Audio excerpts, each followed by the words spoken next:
What if the biggest chess match in global power wasn't between nations, but between a president, the Supreme Court, and the very foundations of his authority? What if the economic shockwaves you felt, the plummeting Dow, the whispers of global recession, weren't just random market fluctuations, but the ripple effects of a meticulously designed plan backfiring spectacularly?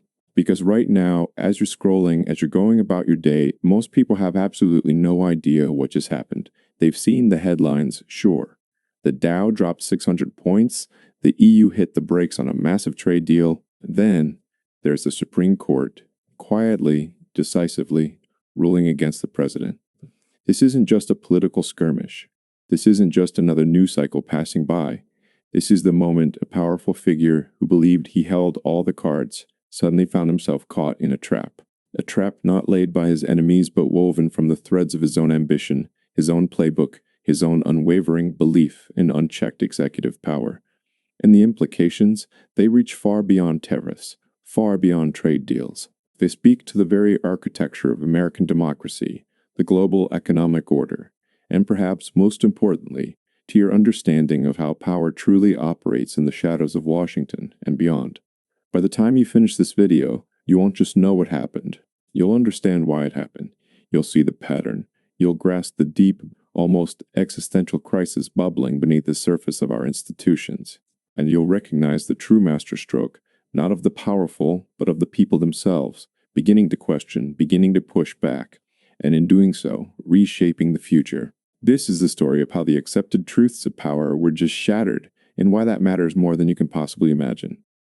To understand the earthquake, you first have to understand the blueprint, the master plan, and make no mistake, what we've seen unfold with these tariffs, with the aggressive posture towards global trade, was not random. It was deliberate. It was a calculated, high-stakes gamble operating from a playbook few outside the inner circles of Washington fully comprehend. The president, in his pursuit of what he termed America First, wasn't just slapping duties on goods. He was wielding a specific, potent, and rarely challenged weapon, Section 232 of the Trade Expansion Act of 1962. For decades, this obscure statute was a dusty relic, reserved for genuine, undeniable threats to national security. Think of it, if a foreign power cut off our access to critical military components, then maybe Section 232 would be dusted off. But under this administration, it became a cudgel, a club to beat trading partners into submission. The plan was elegant in its simplicity, brutal in its execution. Step 1, declare unilaterally that certain imports, steel, aluminum, even cars, pose a threat to national security. Not because enemy combatants were trying to sabotage our infrastructure, but because, in the president's view, a reliance on foreign suppliers weakened our domestic industrial base, thus undermining national defense. It was a broad, expansive interpretation pushing the boundaries of the statute like never before. Step 2, impose tariffs. Not small, targeted tariffs, but sweeping, industry-shattering duties of 25% on steel, 10% on aluminum, and the threat of a staggering 15% across the board. The goal? To force nations like China, but also our closest allies in Europe, to the negotiating table, to extract concessions on trade imbalances, intellectual property theft, and market access. It was a strategy built on perceived strength, on the belief that America's economic might was so overwhelming, its partners would fold under pressure, and for a time, it seemed to work, or at least the perception was that it was working. Negotiations began. Trade partners grumbled, but engaged. The narrative pushed by the administration was clear. We were finally standing up for ourselves. We were reclaiming economic sovereignty. We were putting American workers first. This entire approach, this specific use of Section 232, relied on a core assumption that the president's interpretation of national security would go unchallenged, that the courts, traditionally deferential to executive authority in foreign policy and national security matters, would wave it through, that international bodies, while perhaps issuing condemnations, would ultimately be powerless to stop a sovereign nation's economic actions. It was a test of limits, a probing of the boundaries of presidential power, and for years it felt like those boundaries were elastic, bending to the will of the Oval Office. But here's where the insider tone becomes crucial. This wasn't just about tariffs. It was about leverage. It was about demonstrating an unshakable will. It was about riding the unwritten rules of global commerce and domestic constitutional limits. The very audacity of the move was meant to be its strength. Who would dare challenge such a forceful assertion of national interest? Who would stand in the way of a president claiming to protect his nation? The playbook was simple: act boldly, act decisively, and let the sheer momentum of presidential power carry the day. But what happens when that momentum isn't enough? What happens when the other players on the global stage, and even within the domestic judicial system, decide they've seen this play enough times and it's time to call a timeout? What happens when the accepted truths about presidential authority are suddenly, dramatically, called into question? This isn't the first time an American president has stretched the definition of his powers. In fact, if you look closely at American history, you'll see a recurring pattern, a constant push and pull between the executive branch and the legislative and judicial branches. Presidents, especially in times of perceived crisis, economic downturns, national security threats, often feel compelled, or perhaps entitled, to act swiftly, unilaterally. Think back to Franklin D. Roosevelt and the New Deal. Faced with the Great Depression, Roosevelt implemented sweeping economic reforms, some of which tested the constitutional boundaries of federal power. The Supreme Court initially pushed back, famously striking down some of his key programs. But Roosevelt, undeterred, proposed his controversial court-packing scheme, a direct challenge to judicial independence. While the scheme failed, the message was clear: the executive would not be easily constrained or consider the post-9/11 era. In the name of national security, the executive branch expanded surveillance programs, initiated indefinite detentions, and engaged in military actions without explicit congressional declarations of war. These were presented as necessary measures to protect the nation, often bypassing traditional checks and balances. The narrative was powerful. In times of existential threat, the president must have the tools and the authority to act without delay. In the realm of trade, this pattern is manifested in various ways. Congress, through Acts like Trade Act of 1974 and the Trade Expansion Act of 1962, which contains Section 232, has delegated significant authority to the president. This delegation wasn't intended to be a blank check. It was designed for specific, limited circumstances. But over time, the interpretation of those circumstances has broadened.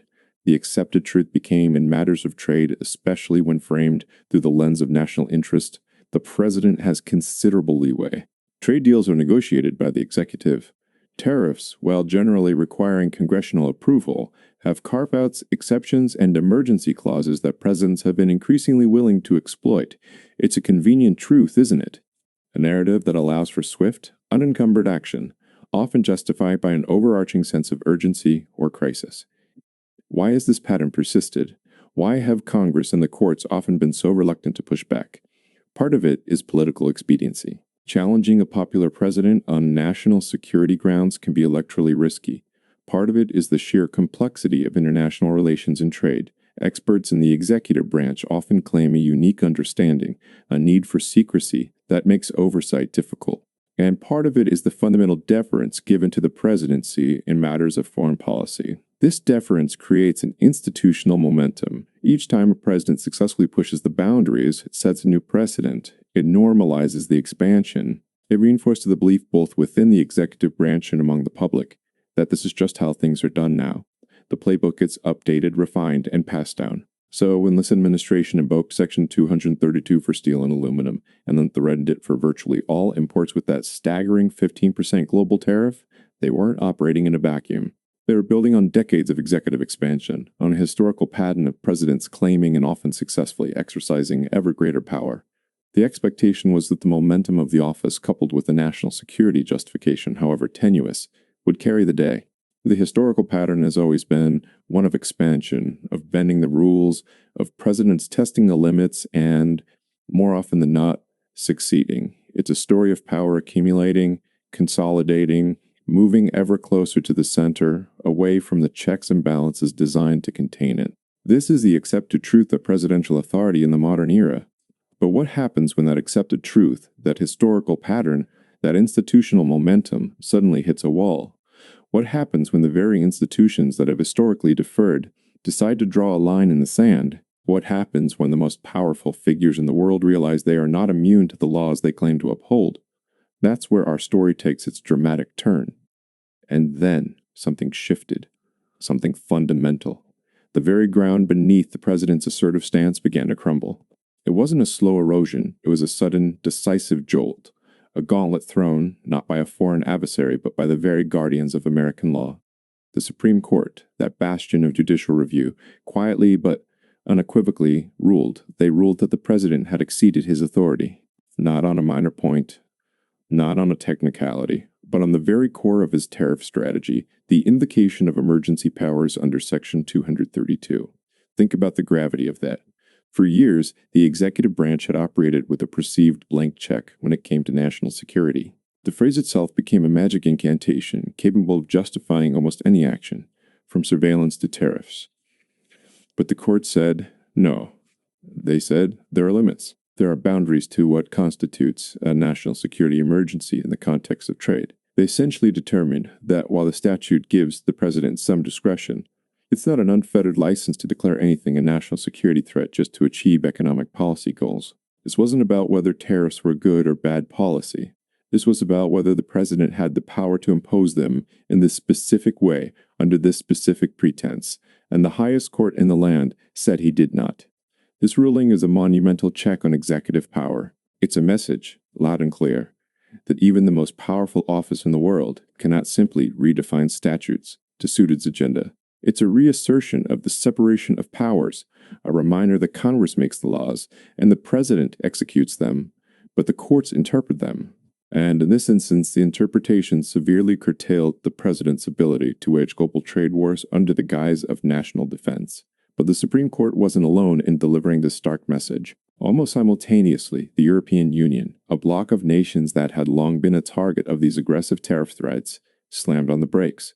Hard. For months, negotiations had been underway for a massive, potentially game-changing US-EU trade deal. The stakes were enormous: billions in commerce, harmonized regulations, a stronger transatlantic alliance. But as the president doubled down on his rhetoric, threatening those 15% global tariffs, a move that would have crippled European industries, the EU delivered its own decisive blow. They effectively halted progress on the trade deal. This wasn't just diplomatic sabre-rattling. This was a strategic withdrawal.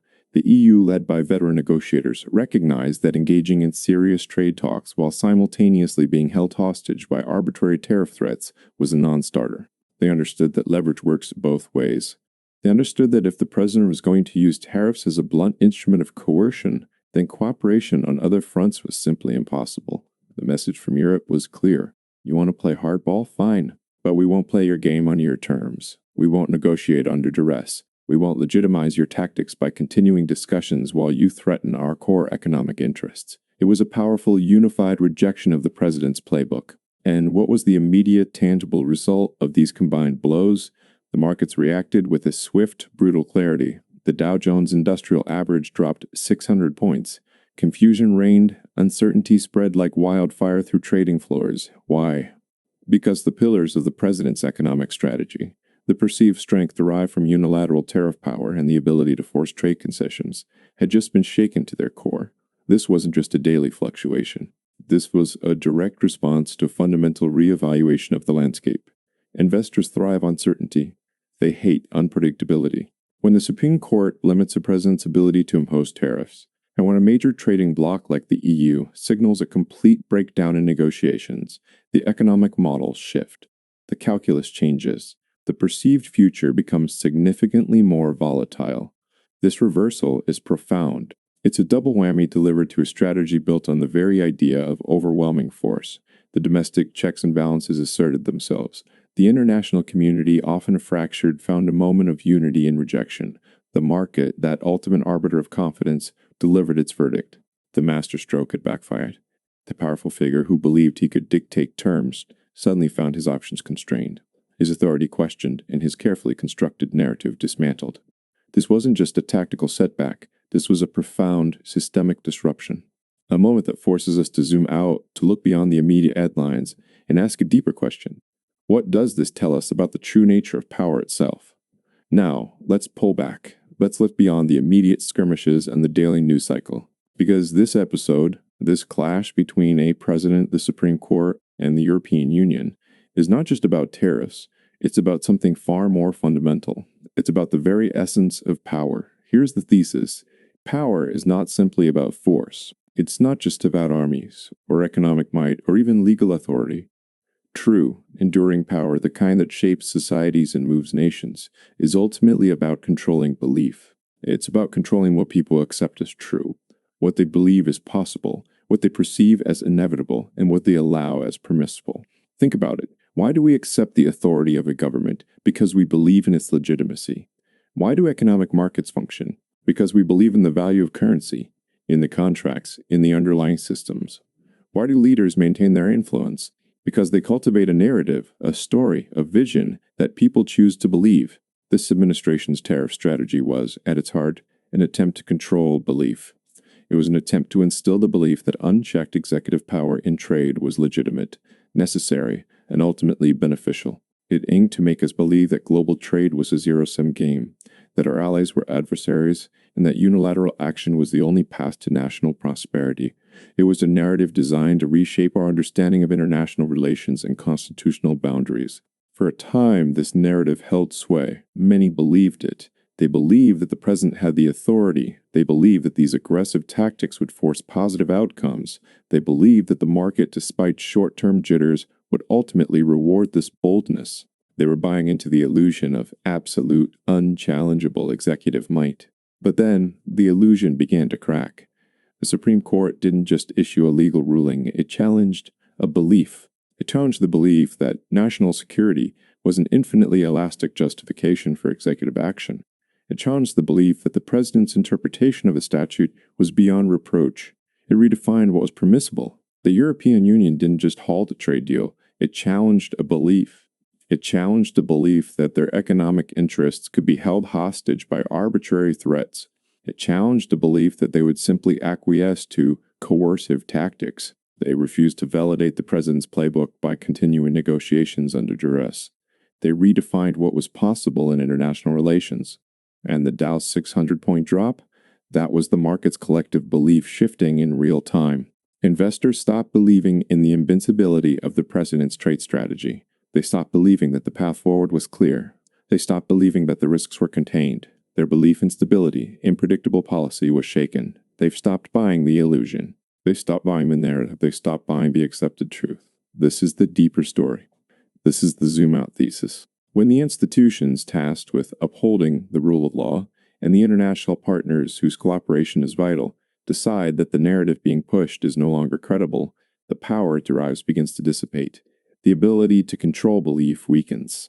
And when belief weakens, power itself is fundamentally diminished. This isn't just about one president. This is about any exercise of power, whether it's political, economic, or even social. Those who wield power inherently try to shape our perceptions, to frame the world in a way that legitimizes their actions. They manufacture consent not necessarily through deception, but through the consistent reiteration of a particular worldview. But what happens when enough people, or enough institutions, stop consenting? What happens when the collective belief system starts to fragment? That's when real change occurs. That's when the foundations of power are truly tested. And that's why this particular episode is so significant. It's a visible, undeniable instance of the illusion of power being pierced, and a true fragile nature of authority being exposed. It reveals that power, however mighty it appears, ultimately rests on the consent and, crucially, the belief of the governed and the engaged. And this brings us to you, to us, to the democratic turn that is quietly but profoundly reshaping our world. If power is about controlling belief, then the most potent corrective, the most powerful counterforce, is skepticism. It is the willingness to question, to doubt, to look behind the curtain. For too long, in many societies, we've outsourced our critical thinking to institutions. We've been told to trust the experts, to believe the narrative spun by those in power. We've been conditioned to accept the accepted truths without rigorous examination. But what the Supreme Court ruling, what the EU's firm stance, what the market's chaotic reaction reveals, is the absolute necessity of a vigilant, skeptical public. This isn't about cynicism for cynicism's sake. It's about healthy skepticism. It's about understanding that every assertion of power, every policy, every crisis comes with a narrative attached, and it's our democratic duty to scrutinize that narrative. To ask, is this truly a national security threat or an economic tactic? Is this a genuine effort at negotiation or an attempt at coercion? Is this within the bounds of the law or a deliberate overreach? When the Supreme Court steps in, it's not just a legal decision, it's a validation of skepticism. It's the highest court saying, yes, this claim of power needed to be questioned, and yes, it was found wanting.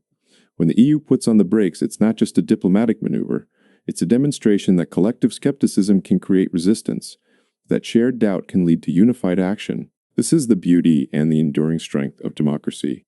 It's messy, it's slow, it's often frustrating, but its core mechanism for self-correction lies in the capacity of its citizens and its institutions to question authority, to hold power accountable, not just through elections, but through continuous, informed scrutiny. You are not merely a passive observer in this unfolding drama.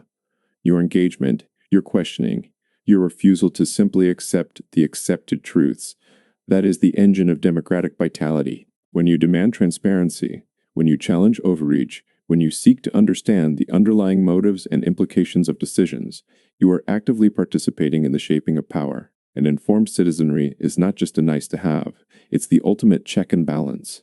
Because if power is about controlling belief, then the antidote is independent thought, as the ability to forge your own beliefs based on evidence, on multiple perspectives, and on a critical understanding of the systems at play. They've tried to dictate the terms. They've tried to control the narrative. They've tried to establish new precedents of power.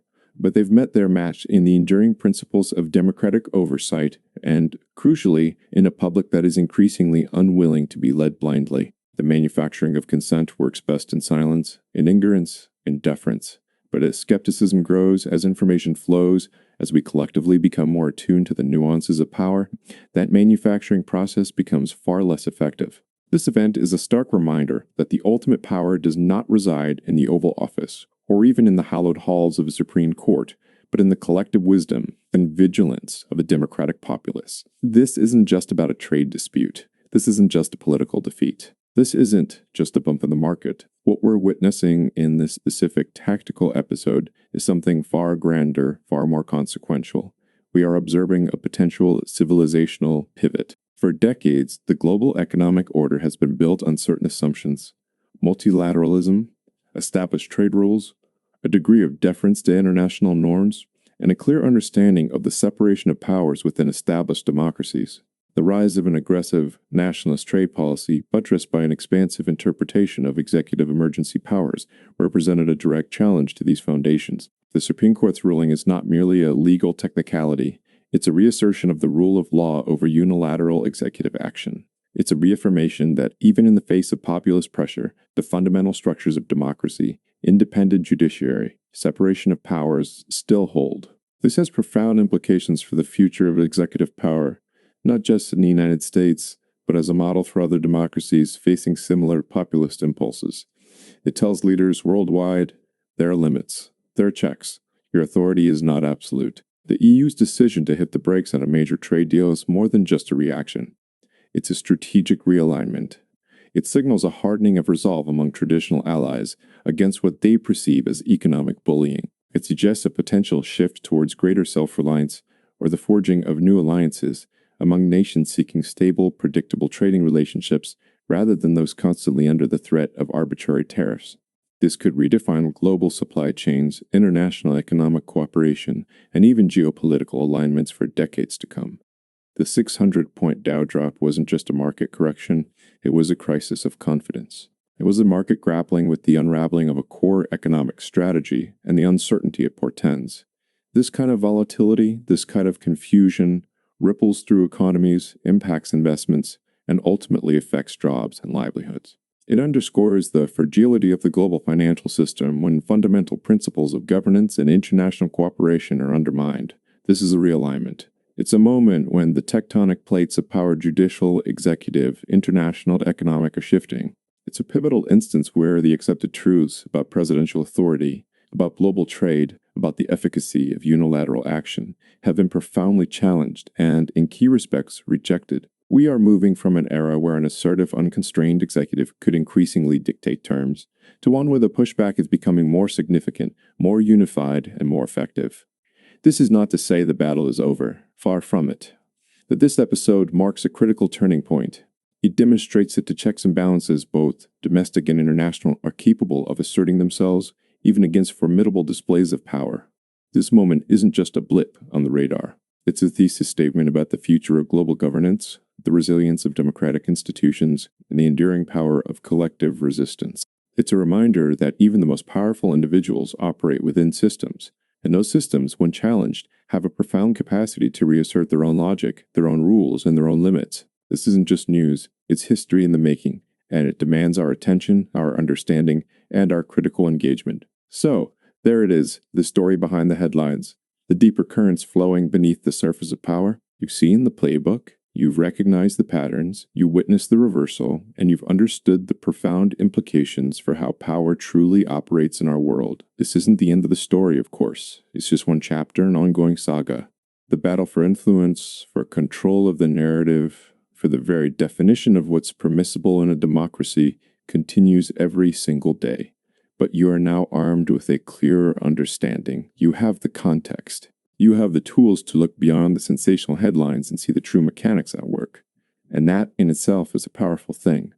What do you think about this ruling? Does it strengthen or weaken the presidency? What's our long-term consequences for global trade and international relations? How do you see the balance of power shifting in the years to come? Your insights, your questions, your informed perspectives are absolutely vital to this ongoing conversation. So please drop a comment below. Share your thoughts. Challenge my assertions. Add your own understanding. Let's keep this conversation going because staying curious, staying engaged, and staying skeptical are the most powerful acts you can perform in a democracy. If this analysis resonated with you, if it helped you see the bigger picture, then do me a favor, hit that like button. Subscribe to the channel so you don't miss our next deep dive, and share this video with anyone who you think needs to understand how power really works, how narratives are built, and how quickly the accepted truths can be shattered. Because understanding is the first step towards shaping the future, and that's a power we all collectively hold. Stay curious, stay vigilant. I'll see you in the comments.